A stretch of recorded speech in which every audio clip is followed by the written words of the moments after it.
Okay, my name is Antonia Harris, and as you can see, I chose to talk about the meninges of the brain. So, just a little brief overview. The meninges, there's basically three layers.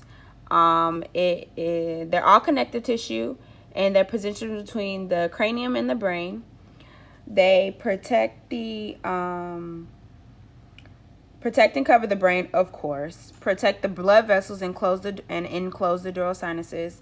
They also contain the cerebral spinal fluid, and they divide the cranial cavity. And with this, that helps to stabilize the position of the brain.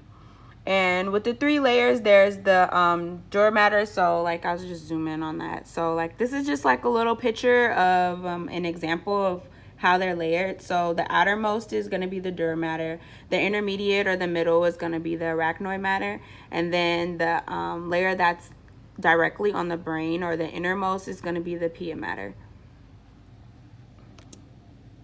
So, like I said, the dura mater is the outermost layer, and it is actually made up of two layers of fibrous connective tissue called the periosteal, which is the inner layer, and the meningeal, which is the outer layer. They're fused together, and they only separate to enclose the dural sinuses. And let me see. They're also associated with the dura mater is also associated with the dura septa.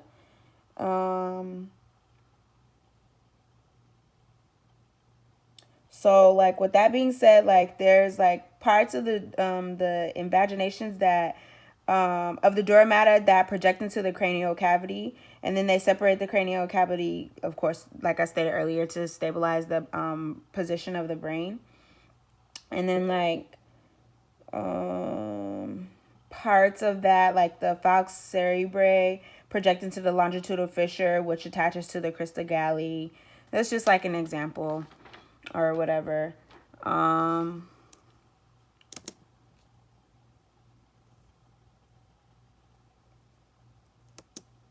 Okay, that was weird. So then next is the arachnoid mater. As you can see, I put a little realistic picture up here. So you can kind of see the dura mater is what's peeled back, and then that's the arachnoid mater and what it looks like. So this is, of course, is the middle layer, and it's a single layer of connective tissue.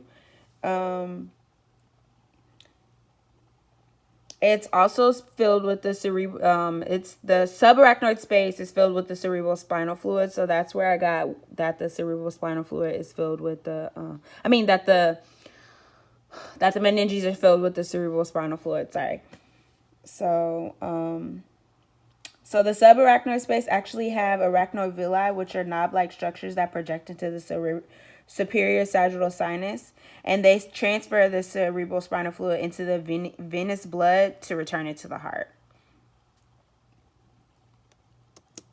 And then there is the pia mater, which of course is the innermost layer, and it's the outer covering of the vein.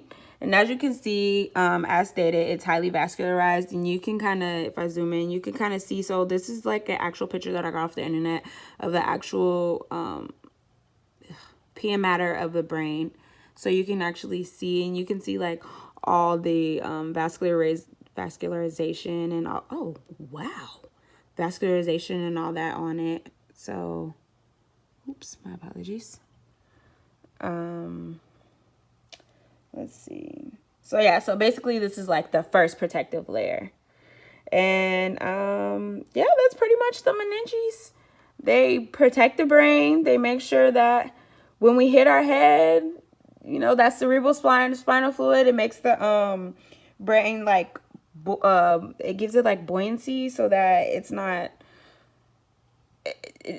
a direct hit, and you know it kind of has like some room to move. You know, if you hit something and you have a little bit of room of movement, it won't hurt so much, and you're less likely to break it or damage it. So it definitely provides that buoyancy to the brain, which is definitely beneficial for us.